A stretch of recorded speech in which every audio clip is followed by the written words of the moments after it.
రమ్యం సుగమ్యం మనోభిరామునితో మాధుర్య భావాల రాజయోగము రమ్యం సుగమ్యం మనోభిరామునితో మాధుర్య భావాల రాజయోగము రమ్యం సుగమ్యం.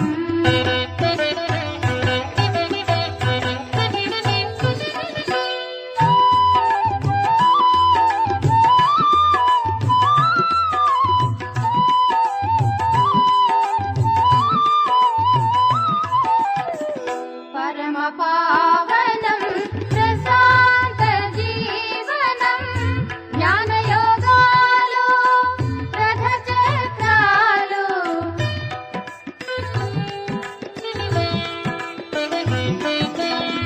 పరమ పావనం ప్రశాంత జీవనం జ్ఞానయోగాలు రథచక్రాలు వికరాల విదూరం సంయమ గుణధారణం వికరాల విదూరం సంయమ గుణధారణం జీవన్ముక్తికి సాధన యోగం రాజయోగము రమ్యం సుగమ్యం.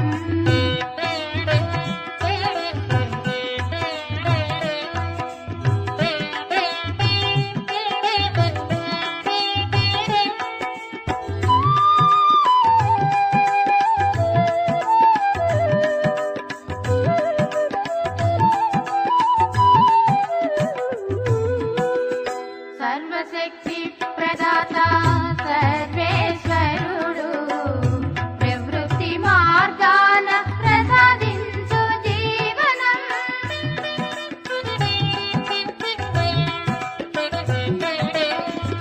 సర్వశక్తి ప్రదాత సర్వేశ్వరుడు ప్రవృత్తి మార్గాన ప్రసాదించు జీవనం స్వయం పరివర్తనం విశ్వ పరివర్తనం స్వయం పరివర్తనం విశ్వ పరివర్తనం సర్వులకీచెను సుఖ శాంతి జీవనం రాజయోగము రమ్యం సుగమ్యం.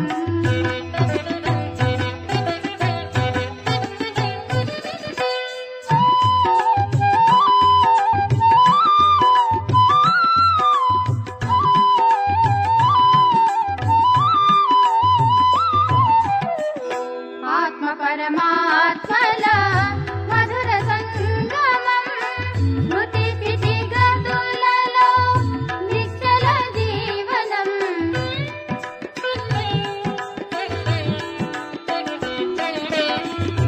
ఆత్మ పరమాత్మల మధుర సంగమం స్మృతి స్థితి గతులలో నిశ్చల జీవనం మనసు బుద్ధి సంయోగ సాధనం మనసు బుద్ధి సంయోగ సాధనం తనువు మనసుకు అమర సంజీవిని రాజయోగము రమ్యం సుగమ్యం మనోభిరామునితో మాధుర్య భావాల రాజయోగము రమ్యం సుగమ్యం మనోభిరామునితో మాధుర్య భావాల రాజయోగము రమ్యం సుగమ్యం.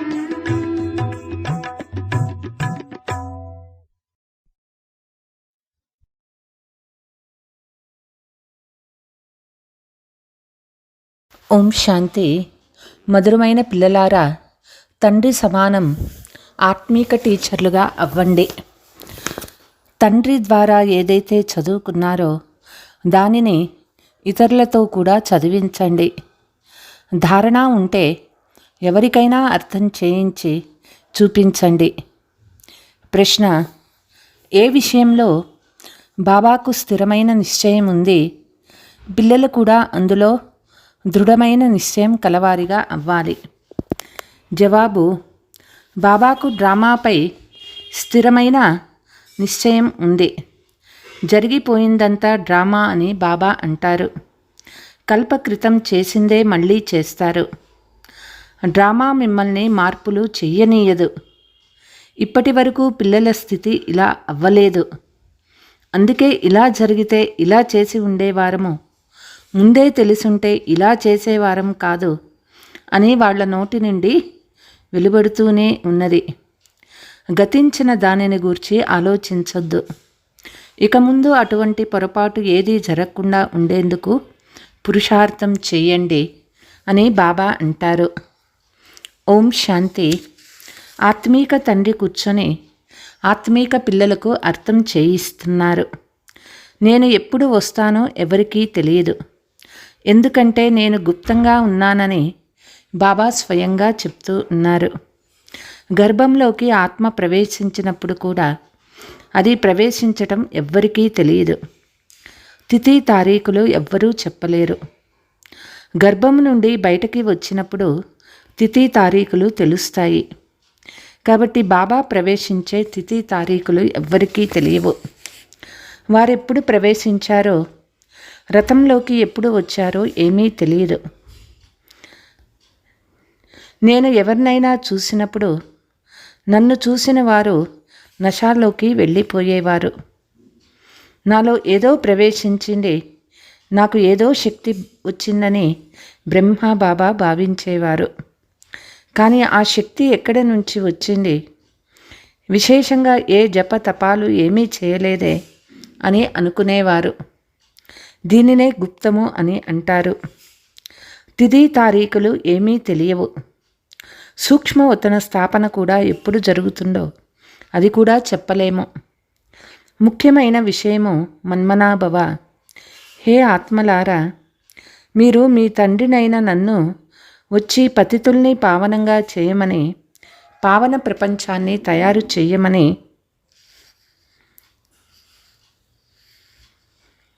పిలిచారు. తండ్రి అర్థం చేయిస్తూ ఉన్నారు. డ్రామా ప్లాన్ అనుసారంగా ఎప్పుడైతే రావాల్సి ఉంటుందో అప్పుడు మార్పు తప్పకుండా జరుగుతుంది. సత్యయుగం నుండి ఏదైతే జరిగిపోయిందో అదంతా మళ్ళీ పునరావృతం అవుతుంది. సత్యత్రేతాయుగాలు మళ్ళీ తప్పకుండా పునరావృతం అవుతాయి. క్షణక్షణము గడుస్తూ ఉంటుంది. సంవత్సరాలు కూడా గడిచిపోతూ ఉంటాయి. సత్యయుగము గడిచిపోయింది అని అంటారు. దానిని చూడలేదు కదా. తండ్రి అర్థం చేయించారు. మీరు దానిని దాటి వచ్చారు. మొట్టమొదట మీరే నా నుండి విడిపోయారు. కాబట్టి దీనిపై చింతన చేయాలి. 84 జన్మలు ఎలా తీసుకున్నామో మళ్ళీ వాటిని అదే విధంగా తీసుకోవలసి ఉంటుంది. దీనిని గురించి ఆలోచించాలి. అంటే సుఖదుఖాల పాత్రను మళ్ళీ అభినయించవలసి ఉంటుంది. సత్యయుగంలో సుఖం ఉంటుంది. ఇల్లు పాతదైనప్పుడు పైకప్పు ఎక్కడో ఒక చోట నుండి కురుస్తూనే ఉంటుంది, మరో చోట ఇంకోలా ఉంటుంది. అప్పుడు దానిని రిపేరీ చెయ్యాలి అన్న చింత పట్టుకుంటుంది. ఎప్పుడైతే అది చాలా పాతపడిపోతుందో ఇక ఈ ఇల్లు నివాస యోగ్యం కాదని భావించటం జరుగుతుంది. అలాగే కొత్త ప్రపంచం నివాస యోగ్యం కాదని అనరు. ఇప్పుడు మీరు కొత్త ప్రపంచంలోకి వెళ్ళేందుకు అర్హులుగా అవుతారు. ప్రతి వస్తువు మొదట కొత్తగా, ఆ తర్వాత మళ్ళీ పాతదిగా అవుతుంది. పిల్లలైన మీకు ఇదంతా గుర్తుకు వస్తుంది. ఇక ఎవ్వరూ ఈ విషయాలను అర్థం చేసుకోలేరు. గీతా, రామాయణం మొదలైన వాటిని వినిపిస్తూ ఉంటారు. అందులోనే బిజీగా ఉంటారు. నేను కూడా విషయాలలో బిజీగా ఉండేవారము. ఇప్పుడు తండ్రి ఎంత వివేకవంతులుగా తయారు చేశారు. బాబా చెప్తున్నారు, పిల్లలు, ఇప్పుడు ఈ పురాతన ప్రపంచం అంతం కానున్నది. కొత్త ప్రపంచంలోకి వెళ్ళాలి. అలాగని అందరూ వెళ్ళరు. అందరూ ముక్తిధామంలో కూర్చోపోవడం, ప్రళయం జరగడం ఇవన్నీ అది కూడా నియమం కాదు. ఇది పురాతన ప్రపంచం, కొత్త ప్రపంచాల కళ్యాణకారి సంగమయుగమని మీకు తెలుసు. ఇప్పుడు పరివర్తన జరగనున్నది. మళ్ళీ శాంతిధామంలోకి వెళ్తాము. అక్కడ ఎలాంటి సుఖానుభూతి ఉండదు. యజ్ఞంలో ఏ విఘ్నాలైతే వచ్చాయో అవి వస్తూనే ఉంటాయని, కల్పం తర్వాత కూడా వస్తూనే ఉంటాయని గాయనమున్నది. ఇప్పుడు మీరు పక్కా అయిపోయారు. ఈ స్థాపన మరియు వినాశముల చేసే కార్యము చిన్నదేమీ కాదు. విఘ్నాలు ఏ విషయంలో వస్తాయి? కామం మహాశత్రువు అని తండ్రి అంటారు. ఈ విషయం పైననే అత్యాచారాలు జరుగుతాయి. ద్రౌపది విషయం కూడా ఉంది కదా. గొడవంతా బ్రహ్మచర్య విషయంలోనే ఉన్నది. సతో ప్రధానం నుండి తప్పకుండా తమో ప్రధానంగా అవ్వాలి. మెట్లు దిగాలి. ప్రపంచం తప్పకుండా పాతపడాల్సిందే. ఈ విషయాలన్నీ మీరు మాత్రమే అర్థం చేసుకుంటారు మరియు స్మరిస్తారు కూడా. అంతేకాక బాగా చదువుకుంటూ చదివించాలి కూడా. టీచర్గా అవ్వాలి. జ్ఞానము బుద్ధిలో ఉంటేనే చదువుకొని టీచర్గా అవుతారు.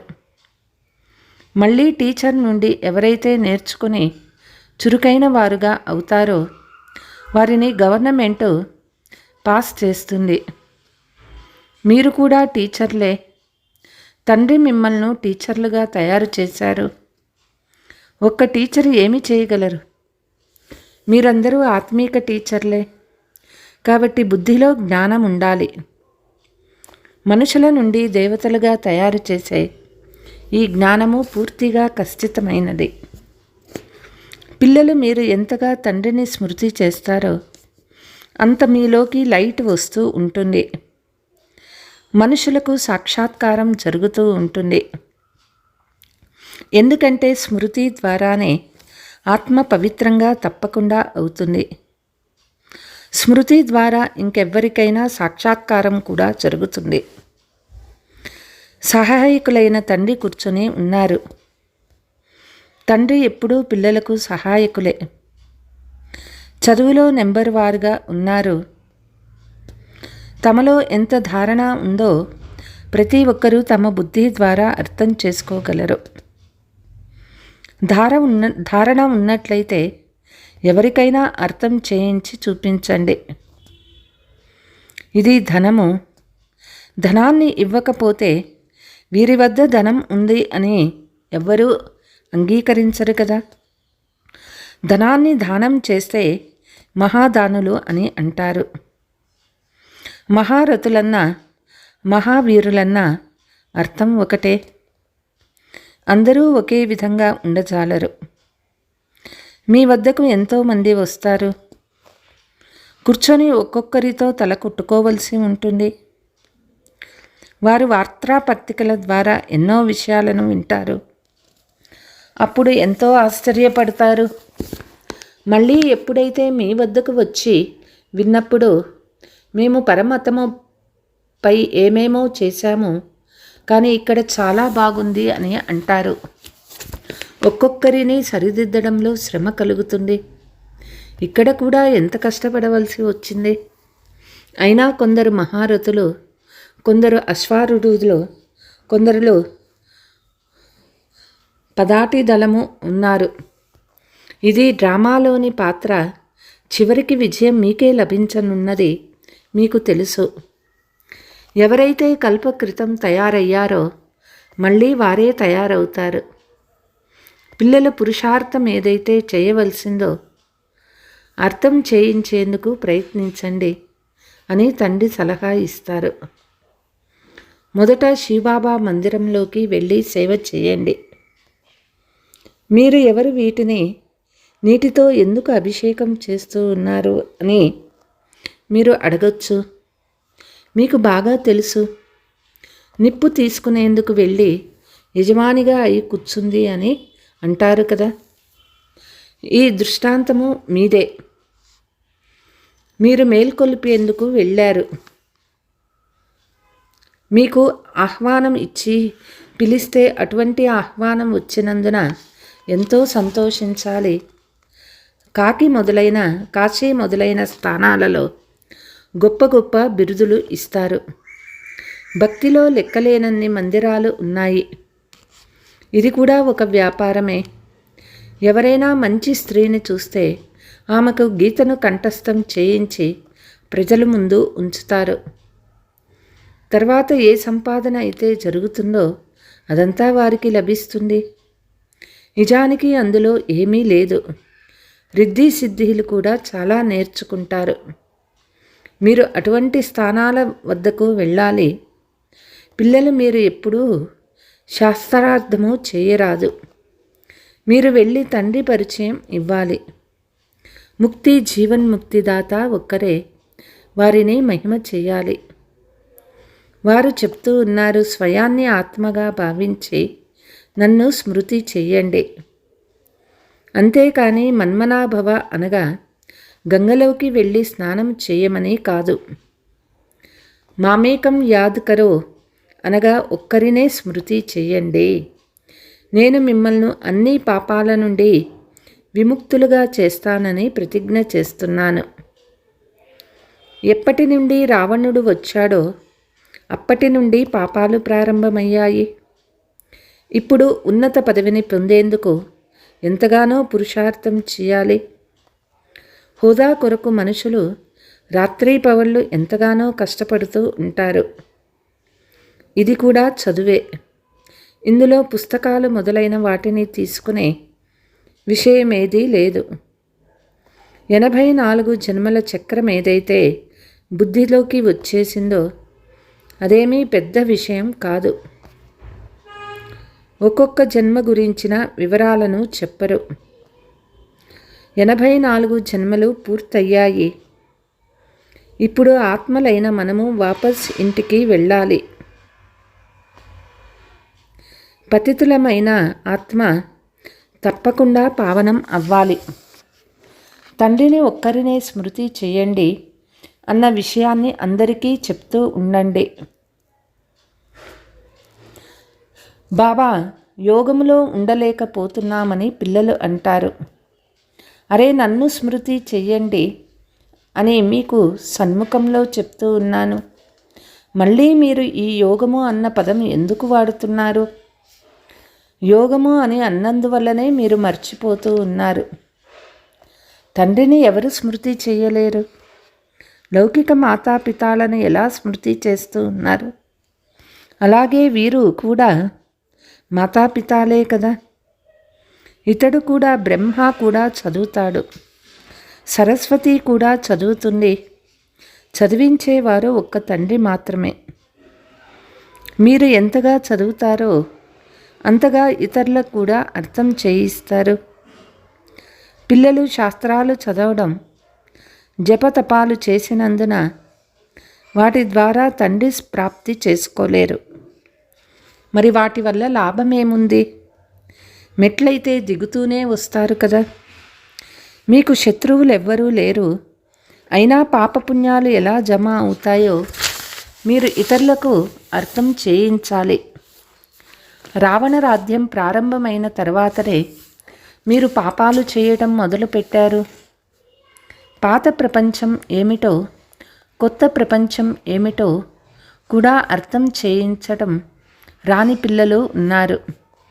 ఇప్పుడు తండ్రి చెప్తూ ఉన్నారు, అనంతమైన తండ్రిని స్మృతి చెయ్యండి. వారే పతిత పావనులు. అంతేకాని మీరు ఎక్కడికి వెళ్ళవలసిన అవసరం లేదు. భక్తి మార్గంలో ఎల్లప్పుడూ కాళ్ళు ఇంటి నుండి బయటకి వెళ్తూ ఉంటాయి. కృష్ణుని చిత్రం ఇంటిలో కూడా ఉంది కదా. మరి బయటకు ఎందుకు వెళ్తున్నారు? అందులో తేడా ఏముంది అని పతి స్త్రీతో అంటారు. పతియే పరమేశ్వరుడు అన్నది కూడా నమ్మరు. భక్తి మార్గంలో మనుషులలో భావన పెరిగేందుకు చాలా దూరమైన ఎత్తైన పర్వతాలపైన మందిరాలు కట్టారు. మందిరాలలో ఎన్నో దెబ్బలు తింటారు. ఇది ఒక ఆచారంగా అయిపోయింది. తీర్థయాత్రలు చేసేందుకు శివకాశీకి వెళ్తారు, కానీ అందులో ప్రాప్తి ఏమీ లేదు అని తెలుపుతారు. ఇప్పుడు మీకు తండ్రి నుండి శ్రీమతం లభించింది, మీరు ఎక్కడకు వెళ్ళే అవసరం లేదు. పతులకే పతి పరమేశ్వరుడు నిజానికి వారొక్కరే. వారిని మీ పతి, పినతండ్రులు, మామయ్యలు అందరూ స్మృతి చేస్తారు. వారే పతి పరమేశ్వరుడు లేకు పితా పరమేశ్వరుడు. వారు మీకు చెప్తూ ఉన్నారు, నన్నొక్కరిని స్మృతి చేస్తే వికర్మలు వినాశమవుతాయి. మీ జ్యోతి వెలుగుతూ ఉంటుంది, కాబట్టి మీ నుండి మనుషులకు ప్రకాశం కనిపిస్తూ ఉంటుంది. పిల్లల పేరు కూడా ప్రఖ్యాతం అవ్వాలి. తండ్రి పిల్లల పేరును ప్రఖ్యాతం చేస్తారు కదా. సుదేష్ బిడ్డ అర్థం చేయించడంలో చాలా దిట్ట. పురుషార్థం చాలా బాగా చేసినందున పాతవారి కంటే చాలా ముందుకు వెళ్ళిపోయారు. అలాగే ఇందులో కూడా ఎక్కువ పురుషార్థం చేసి ముందుకు వెళ్ళిపోతుంది. మొత్తం ఆధారమంతా పురుషార్థం పైనే ఉంది. హార్ట్ ఫెయిల్ అవ్వరాదు. చివర్లో వచ్చిన క్షణంలో జీవన్ముక్తి పొందవచ్చు. రోజు రోజుకు ఇటువంటి వారు చాలామంది వెలువడుతూ ఉంటారు. డ్రామాలో మీ విజయ పాత్ర ఉందనే ఉంది. విఘ్నాలు కూడా వస్తాయి. ఏ ఇతర సత్సంగాలు ఈ విధంగా విఘ్నాలు రావు. ఇక్కడ వికారాల విషయంలోనే గొడవలు జరుగుతాయి. అమృతాన్ని వదిలి విషాన్ని ఎందుకు తాగాలి? గాయనం కూడా ఉంది. జ్ఞానము ద్వారానే ఒకే దేవీ దేవత ధర్మస్థాపన జరుగుతుంది. సత్యయుగంలో రావణ రాజ్యం ఉండదు. ఎంత స్పష్టంగా అర్థం చేయించటం జరుగుతుంది. రామరాజ్యం పక్కనే రావణ రాజ్యం కూడా చూపించారు. మీరు సమయాన్ని కూడా చూపిస్తారు. ఇప్పుడు ఇది సంగమము. ప్రపంచం పరివర్తన చెందుతూ ఉంది. స్థాపన, పాలన, వినాశనం చేయించేవారు ఒక్క తండ్రే మాత్రమే. ఇది చాలా సహజము, కానీ ధారణ పూర్తిగా అవ్వదు. ఇతర విషయాలన్నీ గుర్తుంటాయి, కానీ జ్ఞానయోగాలను మర్చిపోతారు. మీరు ఉన్నతోన్నతులైన భగవంతుని సంతానము. రోజు రోజుకి మీరు సుసంపన్నంగా అవుతూ ఉంటారు. ధనం లభిస్తుంది కదా, ఖర్చు కూడా వస్తూ ఉంటుంది. బాబా చెప్తూ ఉన్నారు, హుండీ నిండుతూ ఉంటుంది. కల్పపూర్వం లాగానే మీరు ఖర్చు చేస్తారు. డ్రామా ఎక్కువ తక్కువ కానివ్వదు. డ్రామాపై బాబాకు చెరగని నిశ్చయం ఉన్నది. గతించినదంట డ్రామా. ఇలా జరిగి ఉంటే ఇలా చేసేవారం కాదు కదా అని అనరాదు. ఇప్పుడు ఇంకా ఆ స్థితి రాలేదు. ఏదో ఒకటి నోటి నుండి వచ్చేస్తుంది. తర్వాత ఫీల్ చేస్తారు, బాధపడతారు. గతించిన దానికి చింతించకండి. ఇటువంటి తప్పులు భవిష్యత్తులో జరగకుండా ఉండేందుకు పురుషార్థం చేయండి బాబా చెప్తారు. అందుకే బాబా చార్టును వ్రాయండి, ఇందులో ఎంత కళ్యాణం ఉంది అని చెప్తారు. ఒక వ్యక్తి తన జీవిత కథనంతటినీ వ్రాయటం బాబా చూశారు. తన పిల్లలు నేర్చుకుంటారని భావించాడు. ఇక్కడ శ్రీమతంపై నడవడంలోనే కళ్యాణం ఉన్నది. ఇక్కడ అసత్యం కూడా నడవరాదు. నారదుని ఉదాహరణ ఉంది కదా. చార్టు ద్వారా ఎంతో లాభమున్నది. బాబా ఆజ్ఞాపిస్తూ ఉంటే పిల్లలు ఆజ్ఞానుసారంగా నడుచుకోవాలి. అచ్చా, मीठे मीठे सिकीलते बच्चों प्रति मात पिता बाप दादा याद प्यार और गुड मॉर्निंग. रूहानी बाप की रूहानी बच्चों को नमस्ते. हम रूहानी बच्चों की रूहानी पिता बाप दादा को याद प्यार गुड मॉर्निंग डबल नमस्ते. ధారణ, జ్ఞానాన్ని ధారణ చేసి ఇతరులకు చేయించాలి. జ్ఞానధనాన్ని దానం చేసి మహాదానులుగా అవ్వాలి. ఎవరితోనూ శాస్త్రాల గురించి వాదించరాదు. బాబా సత్య పరిచయాన్ని ఇవ్వాలి. మీరు గతించిన విషయాలను గురించి చింతించరాదు. భవిష్యత్తులో ఇంకెప్పుడు ఆ పొరపాటు జరగకుండా పురుషార్థం చేయాలి. మీ సత్యమైన చార్టును వ్రాయాలి. వరదానము: యోగము ద్వారా ఉన్నత స్థితిని అనుభవం చేసే డబల్ లైట్ ఫరిస్తా భవ. రాజయోగి పిల్లలు, మీరు యోగంలో ఉన్నతమైన స్థితిని అనుభవం చేస్తారు. హఠయోగులు శరీరాన్ని పైకెత్తుతారు. మీరు ఎక్కడ ఉన్నా ఉన్నతమైన స్థితిలో ఉంటారు.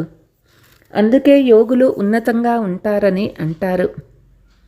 మీ మానసిక స్థితి యొక్క స్థానము ఉన్నతంగా ఉంటుంది. ఎందుకంటే డబల్ లైట్గా అయిపోయారు. మామూలుగా కూడా ఫరిస్తాల పాదాలు భూమిపై ఉండవని అంటారు. ఫరిస్తా అంటే వారి బుద్ధి రూపీ పాదము భూమిపై ఉండరాదు, దేహభావంలో ఉండరాదు, పాత ప్రపంచంపై ఎలాంటి ఆకర్షణ ఉండరాదు. స్లోగన్: ఇప్పుడు ఆశీర్వాదాల ఖాతాను సంపన్నంగా చేసుకుంటే మీ చిత్రాల ద్వారా అందరికీ అనేక జన్మల ఆశీర్వాదాలు లభిస్తూ ఉంటాయి. ఫరిస్తా స్థితిని అనుభవం చేసేందుకు ఇప్పటికిప్పుడే శబ్దంలోకి వస్తూ చర్చిస్తూ ఎటువంటి వాతావరణంలో ఉంటున్నా సెకండులో అన్ని సంకల్పాలను స్టాప్ చేసి శబ్దానికి అతీతంగా న్యారా ఫరిస్తా స్థితిలో స్థితమైపోండి. ఇప్పుడిప్పుడే కర్మయోగులు, ఇప్పుడిప్పుడే ఫరిస్తాలు అంటే శబ్దం నుండి అతీతంగా అవ్యక్త సైలెన్స్ యొక్క అనుభూతి. ఈ అభ్యాసము లాస్ట్ పేపర్లో మిమ్మల్ని విజయులుగా చేస్తుంది. అచ్చా, ఓం శాంతి.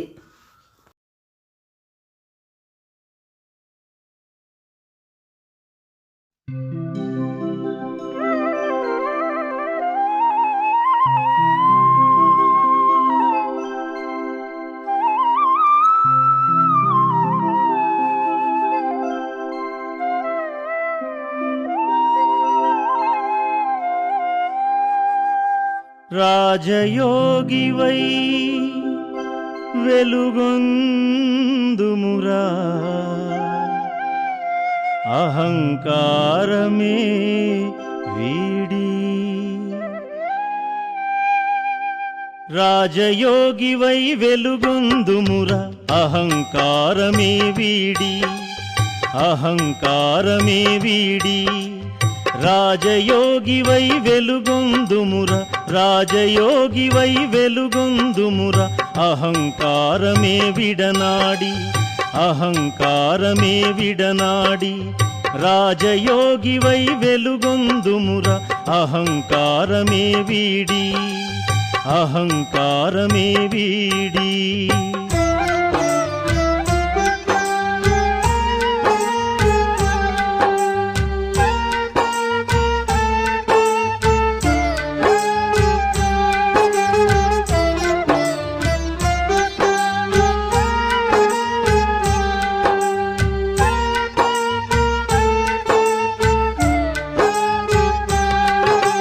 విఘ్నములన్నీ తొలగించు మన్మనాభవ మంత్రముతో, విఘ్నములన్నీ తొలగించు మన్మనాభవ మంత్రముతో.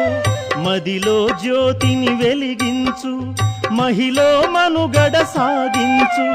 దివ్య గుణాలను ధారణ చేసి, దివ్య గుణాలను ధారణ చేసి, దేహ బాణము త్యజించి, దేహ బాణము త్యజించి. రాజయోగివై వెలుగొందుముర, అహంకారమే వీడి, అహంకారమే వీడి.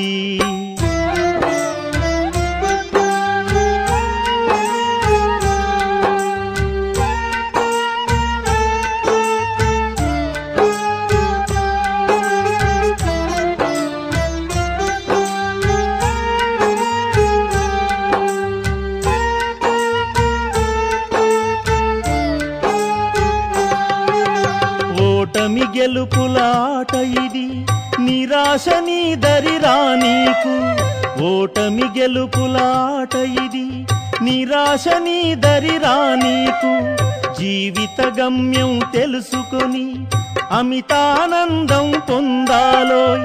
సత్యసుందరుడు శివుడే ఇలయని, సత్యసుందరుడు శివుడే ఇలయని జ్ఞానరత్నములు వెదజల్లు, జ్ఞానరత్నములు వెదజల్లు.